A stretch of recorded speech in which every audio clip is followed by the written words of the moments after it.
किशनपुर नामक एक छोटे से गांव में हरिया, उसकी पत्नी और उनके 2 लड़के रहते थे। हरिया के दोनों लड़के जुड़वा थे और दोनों शक्ल सूरत में हमशक्ल थे। जो कोई भी व्यक्ति उनको देखता तो वो पहचान नहीं पाता कौन रामू कौन राजू है इन दोनों में से। एक शाम हरिया अपनी पत्नी से बोलता है, अब तो बुढ़ापा आ गया और अब पहले जैसे हाथ पैर भी नहीं चलते। हाँ, अब आपकी और मेरी उम्र हो गई है, अब मुझसे भी घर का काम नहीं होता। क्यों ना रामू और राजू के लिए सुंदर लड़कियां देखकर उनकी शादी कर दी जाए। हाँ भाग्यवान, तू बोल तो सही रही है, लेकिन मुझे रामू की फिक्र है क्योंकि उसे काम में आलस आता है और वो कैसे अपना गुजारा कर पाएगा। बातें करते करते दोनों सो जाते हैं।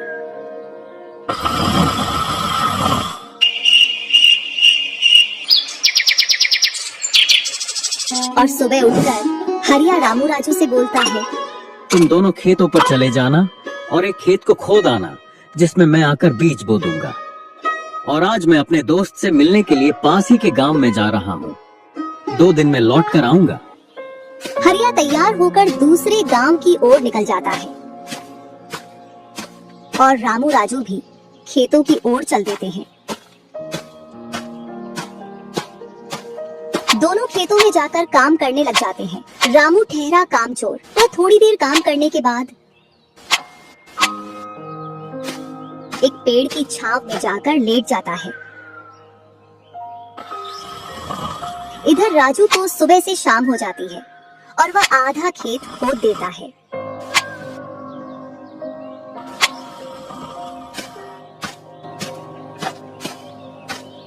और हरिया भी अपने दोस्त के पास पहुंच जाता है। अरे भाई हरिया, कैसे आना हुआ? तुझसे मिलने की इच्छा हुई तो मिलने आ गया। चल अच्छा है, पहले भोजन करते हैं, इसके बाद गप्पे लड़ाएंगे। दोनों साथ में भोजन करते हैं। हाँ भाई हरिया, सुना सब कुशल मंगल? हाँ भाई, सब कुछ कुशल मंगल है। अब तो तेरे दोनों लड़के शादी के लायक हो गए होंगे। हाँ, दोनों शादी के लायक हो गए हैं और खासकर मैं तेरे पास इसीलिए आया हूँ कि कहीं दोनों लड़कों के लिए लड़कियां देख आऊं। वैसे अपनी भी 2 बेटी हैं और दोनों खूब होशियार और चंचल है। अब दोनों की भी उम्र शादी के लायक हो गई है। अगर तुझे कोई ऐतराज ना हो तो क्यों ना इस दोस्ती को रिश्तेदारी में बदल दी जाए। इतना सुन हरिया बड़ा खुश होता है। जब वह दोनों लड़कियों को देखता है तो दोनों बहुत ही सुंदर थीं।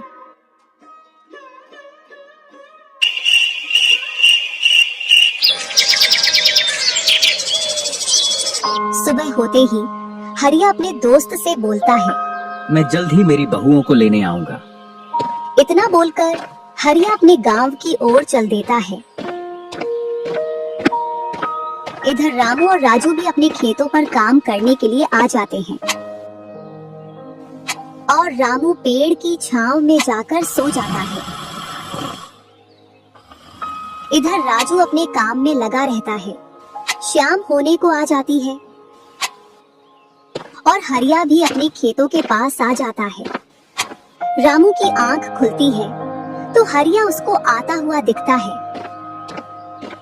तो वह खेत में जाकर काम करने लग जाता है। चलो घर, अब शाम हो गई और खेत भी पूरा खुद गया है।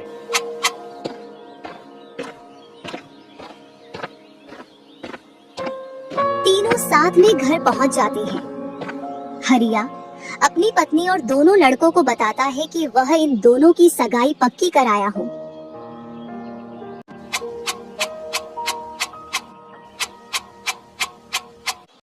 और वह कुछ दिन बाद दोनों का विवाह कर देता है।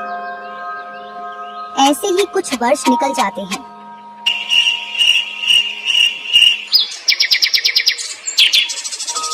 हरिया और उसकी पत्नी का स्वर्गवास हो जाता है और दोनों भाई जमीन और घर का बंटवारा कर लेते हैं।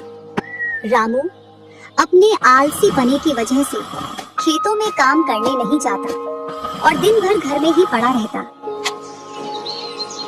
इधर राजू अपने खेतों में दिन रात मेहनत करता है, जिससे रामू और राजू की फसलों में अंतर स्पष्ट दिखाई देता है। एक दिन रामू राजू से बोलता है, तूने अच्छा खेत रख लिया और मुझे यह खराब खेत दे दिया। जिससे तेरी फसल अच्छी हो रही है और मेरी फसल कमजोर। कोई ना, अगली फसल पर खेत बदल लेंगे।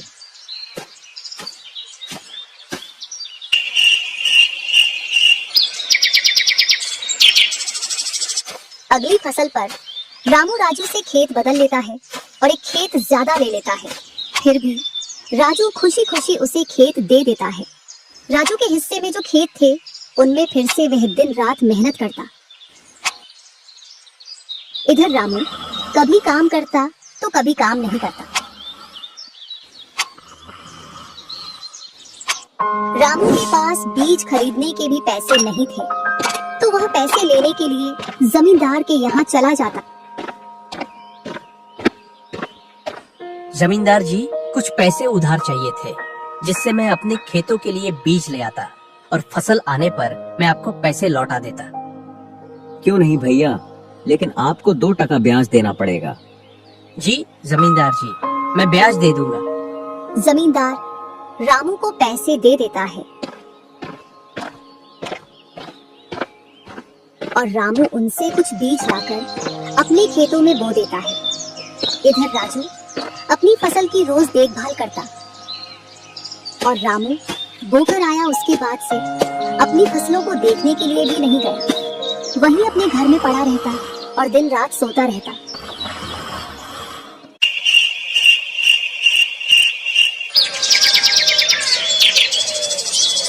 एक दिन जब फसल पकने का समय आया तो वह अपनी फसल देखने के लिए खेतों पर गया और फसल देखकर बोला, अरे इतनी कमजोर फसल, मैंने खेत बदल लिया, फिर भी लगता है मेरी ही किस्मत खराब है। जो भी जमीन में लेता हूँ उसमें अच्छी फसल होती ही नहीं है।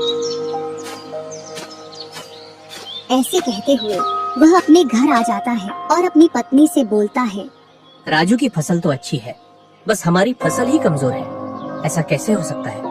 ऐसा तो होगा ही। दिन रात जो घर में पड़े रहते हो और खेतों में समय समय पर दवाई पानी नहीं दोगे तो फसल ऐसी कमजोर रहेगी। फिर बोलते हो किस्मत खराब है। किस्मत नहीं, मेहनत करनी पड़ती है। चल चल, मेरे को मत सिखा। अगर किस्मत ना हो तो कुछ भी नहीं होता। अगर मेहनत से कोई बड़ा बनता तो सबसे पहले गधा बड़ा बनता, क्योंकि उसके बराबर कोई मेहनत नहीं करता। और जो मजा जिंदगी में सोने में है वह मजा और किसी चीज में नहीं। बस इनको तो सुला दो, सोने के अलावा और कोई काम ही नहीं है।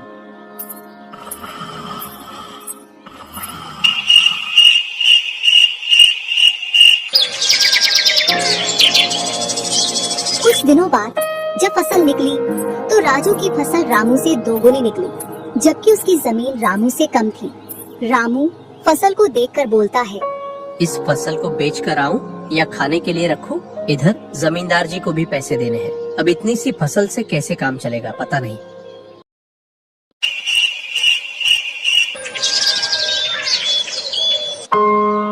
एक दोपहर रामू सो रहा था, तभी उसका गेट किसी ने खटखटाया।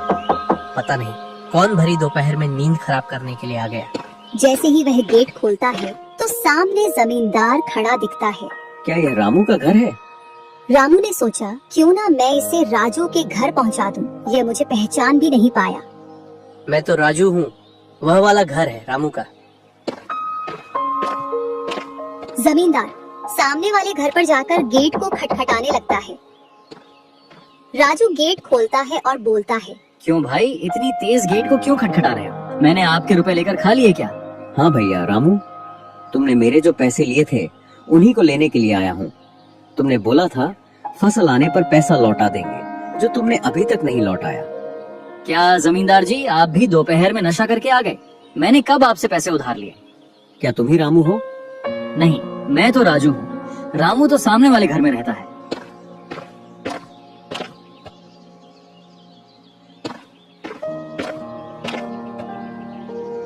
भरी दोपहरी में जमींदार का सर चकरा जाता है और वह अपने घर चला आता है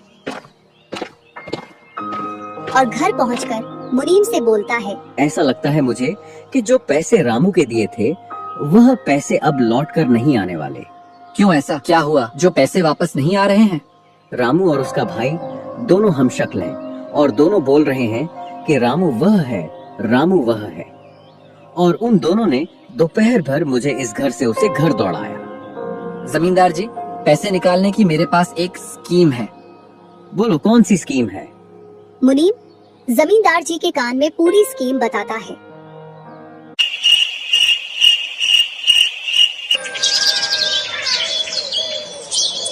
दूसरी सुबह जमींदार, मुनीम और दो आदमी जिनके हाथ में लाठी थी, चारों लोग रामू के घर की ओर चलते हैं। जैसे ही रामू के घर के पास पहुंचते हैं तो जमींदार और दोनों लोग थोड़ी दूर रुक जाते हैं। अरे रामू भैया, बाहर निकलो, मैं पास ही के गांव से आया हूँ। जरूर जमींदार होगा, मैं आज गेट खोलूंगा ही नहीं। मैं तुम्हारी ससुराल से आया हूँ।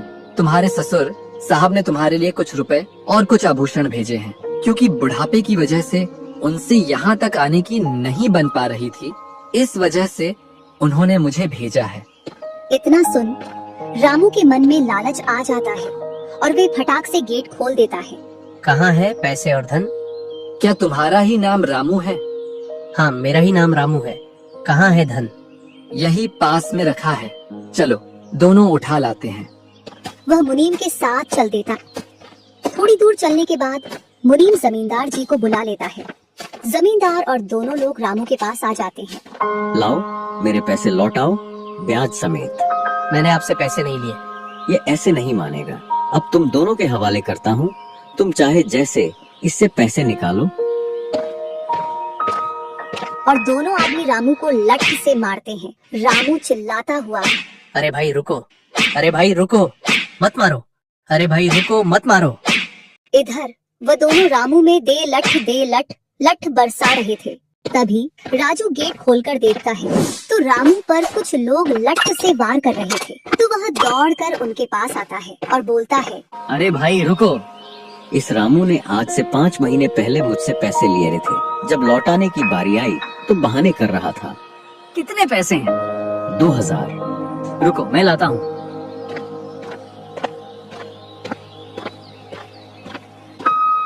राजू रुपए लाकर जमींदार को देता है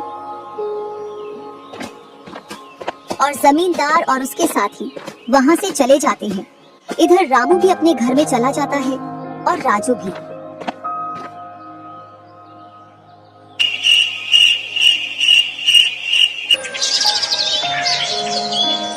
कुछ दिनों बाद दोनों भाई अपना अपना खेत खोदने के लिए खेतों पर पहुंच जाते हैं। इधर खेत खोदते खोदते राजू दौड़ते हुए रामू के पास आता है और बोलता है, देखो मुझे खेत में क्या मिला है। राजू के हाथ में हीरा देखकर रामू के मन में लालच आ जाता है और वह मन ही मन सोचता है, इसके खेत में तो और भी हीरा हो सकते हैं। क्यों ना मैं इसको मेरा वाला खेत दे दूं और इसका खेत में रख लूं, जिससे मेरे पास भी बहुत सारे हीरे हो जाएंगे। मैं क्या बोल रहा था, क्यों ना तू मेरे वाले खेत पर फसल कर ले और मैं तेरे वाले पर। इतने दिनों से तू कम जगह पर कर रहा था। और रामू राजू वाले हिस्से को खोदने लग जाता है।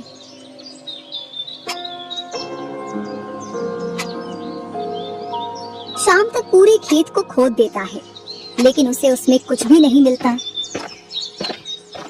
और थका हारा घर पहुंच जाता है। आज पूरा खेत खोद दिया, लेकिन फिर भी एक हीरा नहीं मिला, जबकि राजू ने खेत का एक कोना खोदा था, उसमें ही उसे एक हीरा मिल गया। अच्छा, आप अगर ऐसे ही मेहनत करते रहे तो एक दिन आपको भी बहुत सारे हीरे मिलेंगे। बातों ही बातों में रामू की नींद लग जाती है।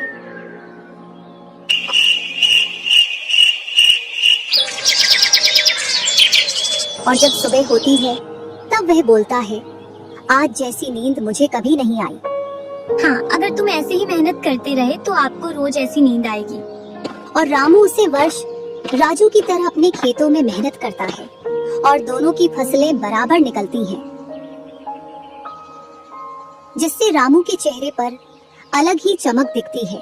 एक दिन चारों लोग साथ में बैठकर खाना खा रहे थे। क्या सच में उस दिन खेत में से हीरा निकला था? हाँ भैया, निकला था ना। जो आज आपके घर में उसकी वजह से कई सारे हीरे रखे हैं। इतने में ही रामू की पत्नी बोलती है, वह तो नकली था, आपसे काम करवाने के लिए।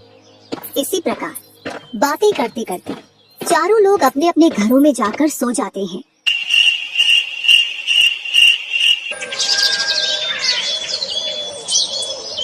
सुबह होते ही तुम दोनों को राजा साहब ने राजमहल बुलाया है। वह दोनों भाई सेनापति के साथ चल देते हैं। अब पता नहीं कौन सी आपदा आ गई। कुछ नहीं, कुछ अच्छा काम होगा, तभी तो हमें बुलाया है। दोनों राजा के पास पहुंच जाते हैं। हमने सुना है इस वर्ष तुम्हारी फसल सबसे अच्छी निकली है और आपने इस बार सबसे ज्यादा राजकोष में कर दिया है। इसी का आप दोनों को इनाम दिया जाता है। दोनों भाइयों को आपके गांव में इनाम के रूप में दुगनी जमीन दी जाती है।